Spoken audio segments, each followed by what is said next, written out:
mempunyai banyak. Tuhan kau punya dia bokep. Kalau seandainya Nabi kami mempunyai banyak istri, wajar. Nabi kami ganteng. Nabi kami itu laki-laki normal. Ada Tuhan berumur 8 hari, dia akan dandan. Berumur 8 hari, nonotnya dipotong. Umur 33 tahun tidak difungsikan. Mantap kali Tuhan kayak begini, Pak. Sekali aku. Itu pertanyaan saya, Tuhan kau normal apa enggak itu? Yesus normal apa enggak itu? Jangan-jangan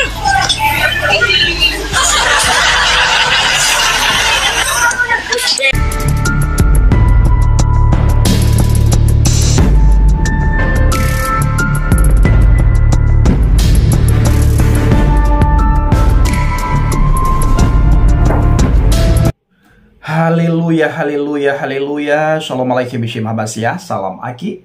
Aku kabarkan Injil keselamatan. Bapak Ibu Risi Tuhan, ketemu lagi dengan saya Evangelis Avraham Effendi Usman. Bagi mereka kabar Bapak Ibu semua, tentu luar biasa. Nah saudaraku, para pencinta Injil Habaget, bagaimana tanggapan kita semuanya setelah kita sama-sama melihat cuplikan video tadi? Itu sangat mengerikan saudara, mulut daripada perempuan tersebut. Namanya Nora Aritonang. Saya tidak tahu apakah dia benar-benar suku Batak atau tidak saudara. Dia benar-benar mu'alafkah atau tidak. Saya tidak tahu. Saya belum pernah menjumpai orang Batak sejahat itu mulutnya di saat menghujat agama Kristen. Sekalipun dia sudah mu'alaf, belum pernah saya dapatkan ada orang Batak, suku Batak, buru Batak yang menghina imannya yang lama begitu keji, begitu parah penghinaannya. Bapak Ibu tahu, di saat live dia tersebut bersama dengan Ratu Ento sebelum Ratu Ento ditangkap, dan di dalam itu juga ada si Zuma, ada si Riva, dan ada yang lain-lain, kelompok-kelompok penghujat semua di situ. Itu banyak sekali orang yang menangis, banyak sekali orang yang naik darah ketika menonton live mereka Bapak Ibu, dan ditonton oleh ribuan orang. Ribuan orang menonton. Parah sekali. Saya sering sekali berkata kepada teman-teman di live akun kita di TikTok Bapak Ibu. Saya berkata begini. Apakah mereka tidak pernah berpikir di saat dia meninggalkan kekristenan, dia itu masih meninggalkan, masih ada saudaranya di dalam kekristenan yang beragama Kristen. Ada kakaknya, ada abangnya, ada adiknya, ada opungnya, ada keluarga besarnya yang masih beragama Kristen. Ketika dia menghina agama Kristen secara membabi buta, kata-katanya yang begitu kejam, begitu merinding kita mendengar cacian, makian, hinaan, olok-olokan dia terhadap kekristenan, dia berpikirkah atau tidak bisa melukai hati saudaranya, bisa melukai hati mama bapaknya, bisa melukai hati adik kakaknya, abangnya, opungnya? Pernahkah dia berpikir ke situ? Makanya saya meragukan si Nora ini. Benarkah dia orang Batak atau bukan? Saya Bapak Ibu sudah lama jadi orang Kristen. Sudah jalan 9 tahun saya menjadi orang Kristen. Mulai tahun 2016. Banyak saya dapatkan orang Batak yang mualaf. Tapi tidak separah itu mulutnya dalam menghina agama Kristen, agamanya yang lama. Maka patut dipertanyakan, si Nora Aritonang itu benar-benarkah dia orang Batak atau bukan? Kalau bukan, usut tuntas. Dari mana dia dapat marga Aritonang? Ini mempermalukan semua marga dan boru Aritonang. Dengan hujatan dia, dengan makian dia, dengan hinaan dia. Seharusnya ketika engkau jadi mu'alaf, kalau benar-benar engkau mu'alaf, engkau pelajari agamamu dengan benar, agama yang kau anut sekarang. Engkau pelajari Al-Quran dengan benar. Engkau pelajari sholat dengan benar. Engkau pelajari hadis dengan benar. Engkau belajar akhlak. Engkau belajar bagaimana adab sopan santun. Nah, atau tidak ada yang mengajari kamu? Tidak adakah ustadz yang mengajarkan adab kamu di saat kamu masuk agama Islam? Tidak adakah ustadz yang mengajarkan akhlakmu di saat kamu masuk agama Islam? Tidak adakah pembentukan karaktermu di saat kamu masuk agama Islam? Atau jangan-jangan kamu tidak pernah sholat? Kenapa saya berani katakan dia tidak pernah sholat, Bapak Ibu? Saya juga dulunya agama Islam, saudara. Dikatakan di dalam iman saya yang lama, as-sholatu yanha 'anil fahsya'i wal munkar. Sholat itu dapat mencegah perbuatan keji dan mungkar. Itu dapat mencegah perbuatan keji dan mungkar. Atau si Nora Aritonang ini sholat, tapi dia tidak memperhatikan yang semestinya dia perhatikan, yang semestinya dia perlu perhatikan di dalam sholat. Mungkin cara toharahnya dia tidak benar, cara suci menyucikan dia tidak benar. Nah, karena kalau orang itu sholat, maka orang itu akan terjaga omongannya. Dikatakan di situ, karena as-sholatu yanha 'anil fahsya'i wal munkar. Sholat dapat mencegah perbuatan keji dan mungkar. Nah, tidak mungkin mulutnya sejahat itu, tidak mungkin mulutnya sekotor itu, saudaraku. Nah, dan bagaimana keluarganya ketika melihat dia yang masuk agama Islam sekarang, dan keluarganya akan berkata, saya tidak melihat karakter baikmu setelah kamu menjadi orang Islam. Saya tidak melihat adab baikmu setelah kamu menjadi orang Islam. Saya tidak melihat akhlakmu yang baik setelah kamu menjadi Islam. Justru dengan ucapanmu seperti itu mempermalukan Islam. Ini yang seharus Nora ketahui. Kau sudah mencoreng agama Islam. Harusnya kamu tunjukkan bagaimana Islam rahmatan lil alamin. Islam sebagai rahmat bagi sekalian alam.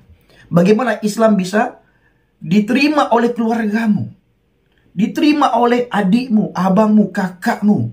Dan bagaimana ketika engkau menjadi orang Islam, engkau bisa membawa keluargamu ke dalam agama Islam. Ini yang harusnya kamu pikirkan, bukan menghujat agama Kristen, agama yang kamu anut sebelumnya. Karena tujuan kamu itu ingin memualafkan orang lain. Ya, tapi bagaimana keluargamu melihat sikapmu, melihat perubahan hidupmu, melihat perubahan budi pekertimu, melihat perubahan karaktermu di situ. Ini kalau kamu mencoba untuk menarik keluargamu masuk agamamu, mereka melihat ucapanmu yang begitu keji, ucapanmu yang begitu kotor. Kira-kira teman-teman semuanya, Bapak Ibu, ada nggak yang mau masuk agama si Nora itu?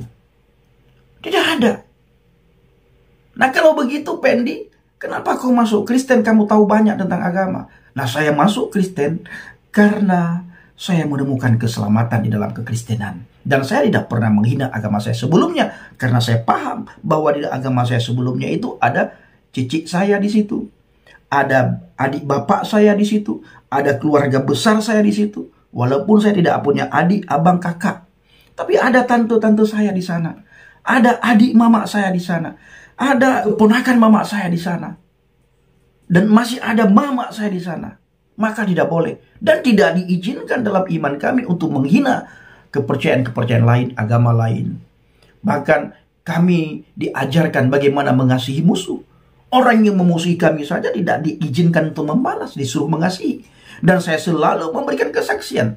Ketika saya percaya kepada Yesus, ada pembaharuan budi saya di saat saya berada di dalam kekristenan. Saya berada di dalam Kristus. Ada pembaharuan karakter saya di saat saya berada di dalam kekristenan.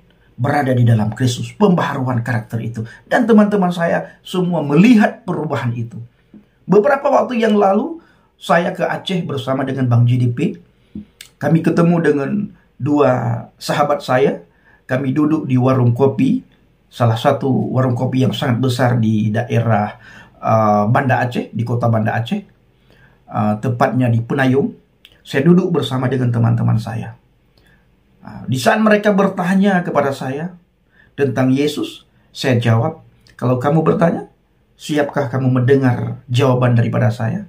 Baru sedikit saya menjawab, lalu teman saya berkata, udah Pendi, saya sudah tahu, sekarang kita jalani agama kita masing-masing, keyakinan kita masing-masing. Tapi saya tetap menganggap kamu sebagai temanku yang dari kecil kita berteman. Mengenai agama, udah itu urusanmu. Tapi saya sangat berharap kamu kembali ke agama Islam. Lalu saya berkata kepada teman saya begini. Saudaraku, saya bilang, saya sebut namanya, tapi saya tidak perlu menyebutkan namanya di media sosial ini, Bapak Ibu ya. Saya jaga dia, nanti dia dihujat. Saya berkata, saudaraku, kamu tahu bagaimana jahatnya saya waktu saya dulu. Kamu juga tahu bagaimana baiknya saya, karena kita teman dari kecil. Dan kamu sering bantu saya bilang. Tetapi saya diubahkan setelah saya mengenal dia. Ada pembaharuan budi, ada pembaharuan karakter di saat saya mengenal dia. Yang dulunya saya suka menghina, saya dulunya suka menjelek-jelekkan orang, saya dulunya suka menghujat, suka memfitnah, suka berdusta, suka mencaci maki. Sekarang saya mengasihi, sekarang saya mengampuni. Saya bilang, itu perubahan itu hanya saya dapatkan setelah saya mengenal dia. Belum lagi saya dapatkan damai, saya dapatkan sukacita, saya dapatkan kesejahteraan, dan saya dapatkan keselamatan yang sudah pasti dia berikan kepada saya dan kepada kami semua orang-orang yang percaya kepadanya. Saya bilang, Bapak Ibu, itu adalah komunikasi saya, diskusi saya dengan dua orang teman di kota Banda Aceh saat saya pulang beberapa bulan yang lalu dengan Bang JDP, Bang Jamal Dodi Pasaribu. Nah ini saudaraku, ada pembaharuan karakter. Jadi mereka melihat ada perbedaan saya sekarang dengan saya yang dulu. Makanya Alkitab mengatakan ada perbedaan antara orang yang beribadah kepada Tuhan dengan orang yang tidak beribadah kepada Tuhan. Itu ada perbedaannya, saudaraku. Kalau orang itu benar-benar beribadah kepada Tuhannya, orang itu dekat dengan Tuhannya, melekat dengan Tuhannya, intim dengan Tuhannya, hubungan dengan Tuhannya itu sangat baik, ada keintiman yang luar biasa dengan Tuhannya, saya selalu ulang-ulang, maka sifat Tuhan itu akan tertransfer kepada orang tersebut. Sifat kasihnya Tuhan, sifat sabarnya Tuhan, sifat pengampunannya Tuhan. Tetapi bila kita tidak dekat dengan Tuhan, kita melekat dengan dunia, mulut kita dan hati kita melekat dengan dunia, maka sifat-sifat dunia itu akan melekat pada kita. Bila kita dekat dengan kuasa kegelapan, maka sifat-sifat kuasa kegelapan itu akan melekat pada kita. Apa itu kuasa kegelapan? Kuasa kegelapan itu adalah menghina orang, mencuri kemuliaan Tuhan, mencuri dan mengambil damai sejahtera dan sukacita orang. Dan orang itu suka marah-marah, timbul kebencian, iri hati, dengki, sombong pada orang-orang yang melekat dengan kuasa kegelapan. Nah ini dia saudaraku. Nah, jadi kembali lagi Bapak Ibu, saya bersama dengan teman dan saya juga dengan keluarga besar di Aceh. Saya selalu katakan, saya mengalami pembaruan karakter yang luar biasa setelah saya percaya kepada Yesus dan saya bangga sekali menjadi pengikut Kristus. Saya dulunya menghina saudara, menghina orang Kristen, menghina Tuhan Yesus. Tetapi saya tidak separah si Nora Bapak Ibu. Saya penghina dulu, mengejek, pencemooh agama Kristen. Tapi tidak separah si Nora ini. Dia benar-benar parah sekali. Saya tidak separah itu Bapak Ibu. Saya menghina, tapi tidak separah itu. Saya mengejek, tapi tidak separah itu. Saya mengolok-olok ke Kristen, tidak separah itu. Saya menertawakan ketuhanan Yesus, tidak separah mereka Bapak Ibu. Tidak separah itu. Masih ada adab saya dulu, masih saya jaga. Tapi si Nora itu benar-benar tak punya adab, akhlak, sopan santun, budi pekerti. Nah ini saudaraku, gagal dalam hal ini. Harusnya ustadz, para alim ulama mengambil tindakan tegas. Setiap orang yang baru masuk Islam, ada pembinaan di situ. Budi pekertinya itu dibina, akhlaknya itu dibina. Bagaimana dia menjadi terang bagi keluarganya yang masih beragama Kristen. Bagaimana dia menjadi garam bagi keluarganya yang masih beragama Kristen.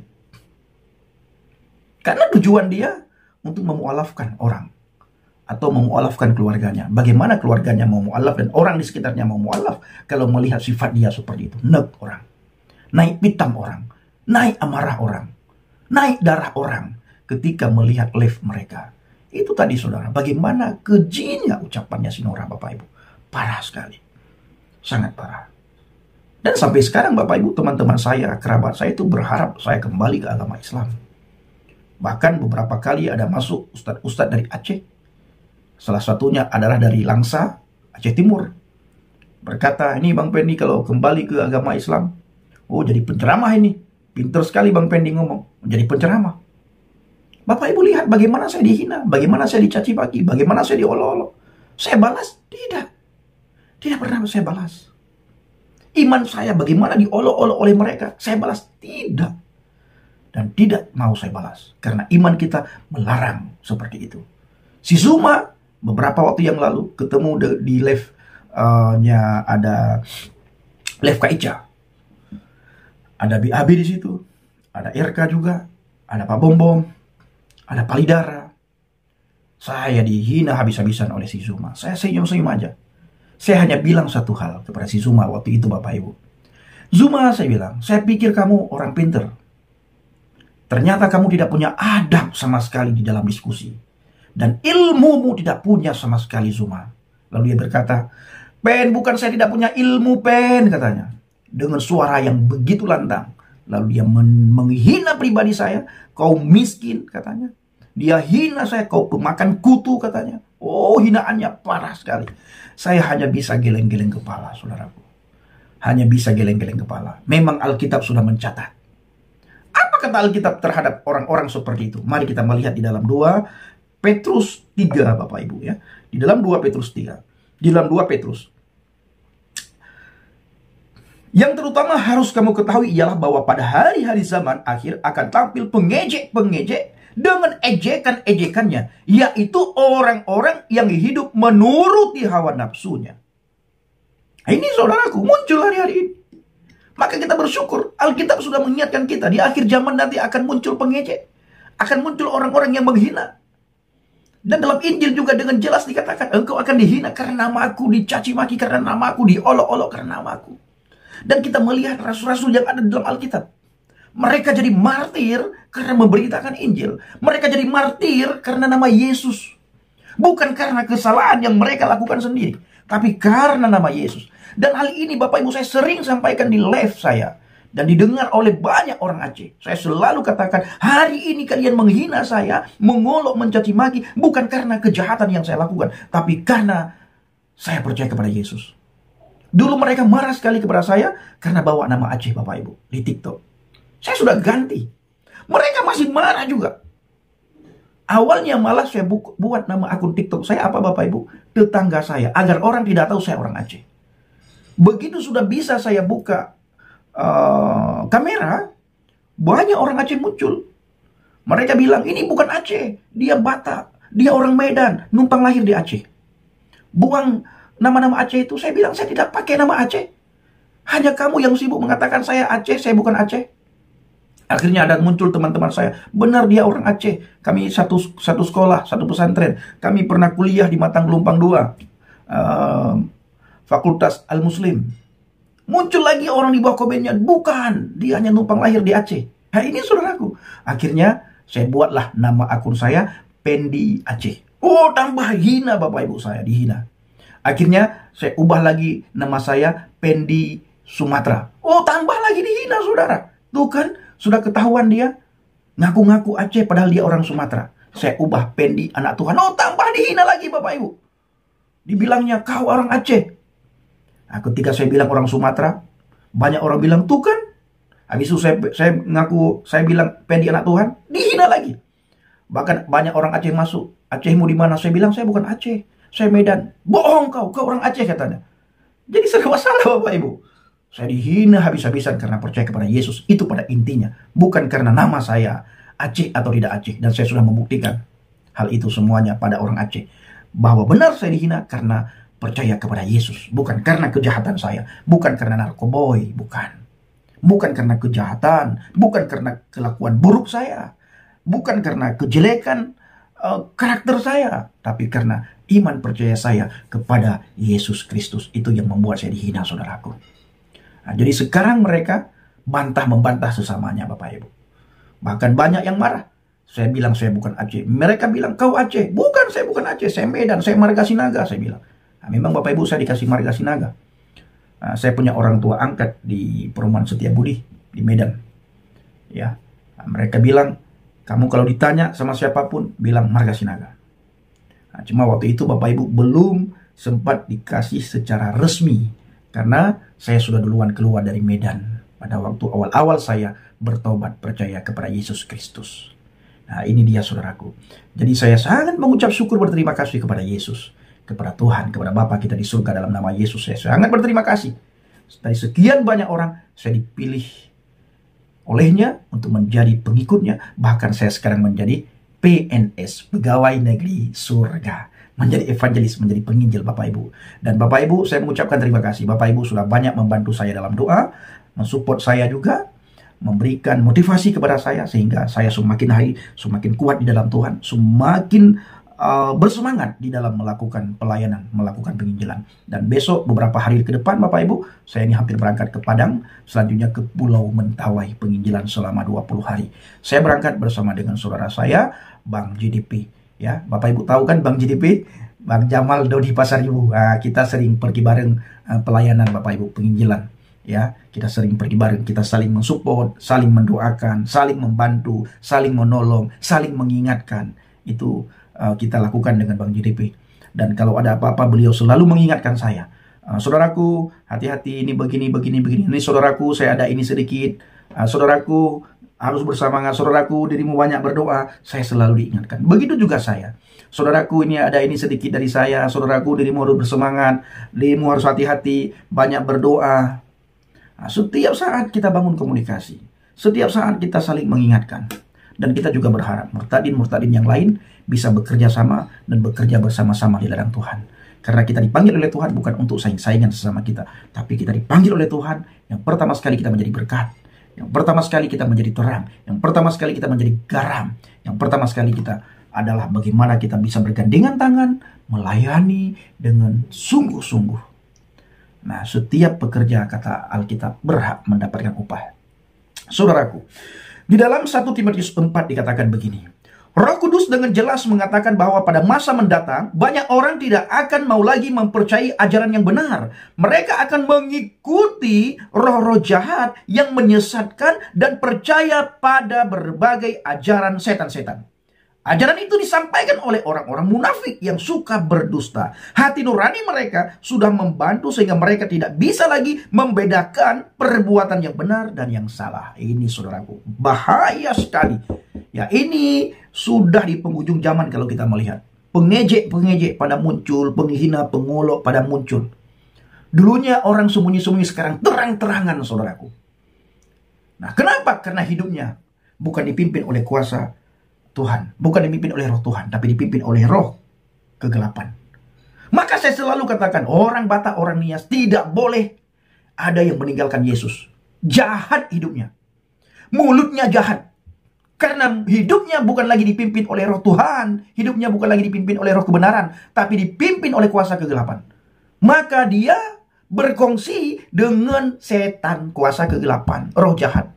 Itulah kongsiannya, temannya, sahabatnya, kerabatnya, kemelekatannya, keintimannya dengan setan. Maka buah-buah setan itu kelihatan dari mulutnya, kelihatan dari perbuatannya, kelihatan dari perkataannya, kelihatan dari lisannya, kelihatan dari tulisannya. Ini saudaraku. Jadi saya selalu ingatkan, jangan ada lagi orang Batak yang jadi dale. Jangan. Saya sering masuk ke tanah-tanah Batak, ke pelosok-pelosok, ke daerah-daerah. Saya ingatkan, harus berdiri teguh di atas fondasi iman yang benar. Nah, kalau hari ini mabuk, besok jangan mabuk lagi. Mabuk dengan firman Tuhan tidak masalah. Mabuk dengan Alkitab tidak masalah.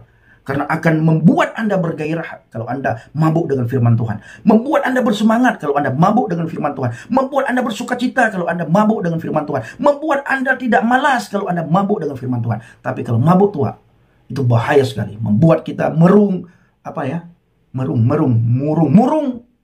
malas, merepet-merepet, suka marah-marah kalau mabuk dengan Tuhan. Tapi mabuk dengan apa? Dengan firman Tuhan. Dekat dengan Tuhan, intim dengan Tuhan, melekat dengan Tuhan. Dan harus berdiri teguh di atas fondasi iman yang benar. Begitu juga saya masuk ke Pulau Nias, ke pedalaman-pedalaman, saya selalu ingatkan, berdiri teguh di atas fondasi iman yang benar. Jaga pemudi-pemuda kita, pemuda-pemudi, jangan sampai meninggalkan Yesus, masuk ke agama lain. Jangan. Hidup dalam kebenaran, hidup dalam Kristus. Nah, begitu juga ke Papua kemarin saya juga sampaikan hal yang sama. Ke Mentawai saya juga sampaikan hal yang sama. Nah, ini saudaraku. Jadi Bapak Ibu, sangat kita sayangkan. Dan kembali lagi, Neora Aritona itu mulutnya jahat sekali setelah dia meninggalkan Yesus. Benarkah dia meninggalkan Yesus? Benarkah dia dulu mualaf? Saya belum tahu. Benar-benarkah dia mualaf? Dan benar-benarkah dia boru Aritona? Saya juga belum tahu. Nah, tolong diselidiki. Benarkah dia Boru Aritonang atau bukan? Jangan mempermalukan marga Aritonang dan Boru Aritonang yang lain. Kalau memang kamu sudah mu'alaf, jadilah mu'alaf yang baik. Mu'alaf yang benar-benar membawa rahmat bagi keluargamu, bagi teman, sahabat, kerabatmu.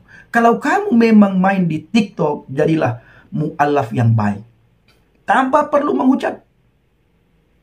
Ini ada di TikTok Bapak Ibu, namanya Tuan Logika. Oh, dulunya sampai dia menginjak-injak Alkitab. Parahnya minta ampun. Tapi tidak separah si Nora, saudara. Tidak separah si Nora. Dan dia sekarang banyak sekali kesadarannya, Tuan Logika ini. Banyak kesadarannya.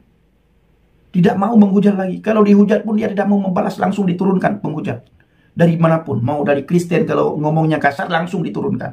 Dari Islam langsung diturunkan. Dan dia dimusuhi oleh polemikus Muslim sekarang. Itu Tuan Logika. Baik sekali dia sekarang. Sangat baik saya melihatnya. Perubahannya itu luar biasa. Itu Tuan Logika.